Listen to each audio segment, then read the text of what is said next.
அனைவருக்கும் வணக்கம். இன்னைக்கான இந்த வீடியோவில் உங்கள் வீட்டில் உப்பு ஜாடிக்கு அடியில் இந்த ஒரு பொருளை வைத்தால் போதும், பணம் உங்களுக்கு மலை போல சேர்ந்து கொண்டே இருக்கும். எந்த பொருளை நம்ம உப்பு ஜாடிக்கு அடியில் வைக்கணும் அப்படின்றத பற்றி பார்க்கலாம். இன்றைக்கி இருக்கக்கூடிய சூழ்நிலையில் எல்லாருமே ஆசைப்படக்கூடிய ஒன்று, தேவையான அளவுக்கு பணம் இருக்கணும், நமக்கு தேவைப்படும் போது நம்ம கையில் பணம் இருக்கணும் அப்படின்னு நினைப்பாங்க. ஸோ வீட்டில் நல்ல செல்வ வளம் பெருகணும் அப்படின்றது தான் எல்லாருமே ஆசைப்படக்கூடிய ஒன்றா இருக்குது. அப்படிப்பட்ட அந்த செல்வம் நம்ம எல்லார்கிட்டையுமே நிலையாக நிற்கிறது கிடையாது. பல நேரங்களில் அது நம்மக்கிட்ட இல்லாமல் போயிட்டு அதனால் நம்ம கடன் வாங்கக்கூடிய ஒரு சூழ்நிலை அப்படின்றது நம்ம எல்லாருக்குமே வரும். ஸோ அப்படிப்பட்ட அந்த பண தேவைகள் நிறைவேறதுக்கு நம்மளுடைய ஆன்மீக ரீதியாக நிறைய பரிகாரங்கள் இருக்குது. அதில் முதன்மையானது அப்படின்னு சொன்னால் மகாலட்சுமி வாசம் செய்யக்கூடிய உப்பு அப்படின்னு சொல்லலாம். இந்த உப்பு அப்படின்னு சொன்னாலே அது எதிர்மறைகளை விரட்டும்.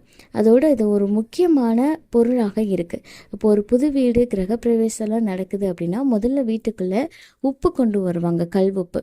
ஸோ இந்த கல் உப்புக்கு பார்த்திங்க அப்படின்னா சகல செல்வங்களையும் அள்ளித்தரக்கூடிய சக்தி அப்படின்றது இருக்குது.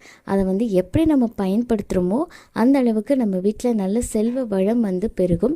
அதனால தான் உப்பை எப்போவுமே வீட்டில் சிந்தக்கூடாது, அது எப்போவுமே நிறைவாக வச்சுக்கணும், வீட்டில் குறைவாக அதை வைக்கக்கூடாது அப்படி இப்படின்னு சொல்லிட்டு நிறைய விஷயங்கள் சொல்லுவாங்க. அப்படிப்பட்ட அந்த உப்பை நம்ம எந்த இடத்துல வைக்கிறோம் அப்படின்றதுமே ரொம்ப ரொம்ப முக்கியங்க. நம்ம இப்போ வீட்டில் நின்று கிழக்கு பார்த்து சமைச்சிட்டு இருப்போம் இல்லைங்களா, அப்போது நமக்கு வலது பக்கமாக உப்பு ஜாடியை எப்போவுமே வைக்கணும். இப்படி வலது பக்கமாக உப்பு ஜாடி வைக்கிறதுனால வீட்டில் நல்ல செல்வ வளம் பெருகும். அதே மாதிரி உப்பு ஜாடியை நீங்கள் எப்போவுமே இந்த பீங்கான், மண்பானை, கண்ணாடி பவுல் இதில் என்னென்னா வைக்கலாமே தவிர அதை பிளாஸ்டிக்கில் வச்சிங்க அப்படின்னா எதிர்மறைவான விளைவை நமக்கு கொடுத்துரும்.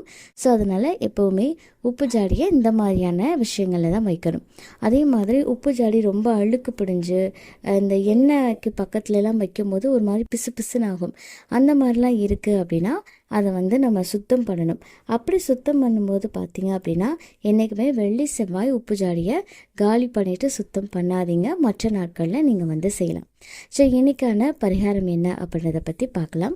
உப்பு ஜாடிக்கு அடியில் இந்த ஒரு பொருளை நம்ம வச்சுட்டு அதுக்கு மேலே உப்பு ஜாடியை வச்சோம் அப்படின்னா வீட்டில் நல்ல செல்வ வளம் பெருக ஆரம்பிக்கும்.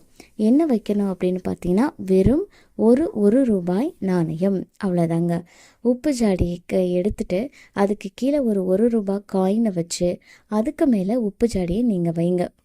இப்படி வைக்கும்போது அந்த நாணயம் இருக்குது பார்த்தீங்களா, அந்த நாணயத்தை மகாலட்சுமி தாயார் சிம்மாசனமாக எடுத்துக்கொண்டு அதன் மேலே அமர்ந்து கொள்வதாக நம்ம முன்னோர்கள் சொல்கிறாங்க.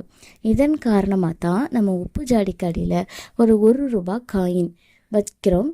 ஸோ அப்போ மகாலட்சுமி சந்தோஷம் அடைந்து நம்ம வீட்டில் இருக்கக்கூடிய அனைத்து விதமான கஷ்டங்களையும் நீக்குவார்.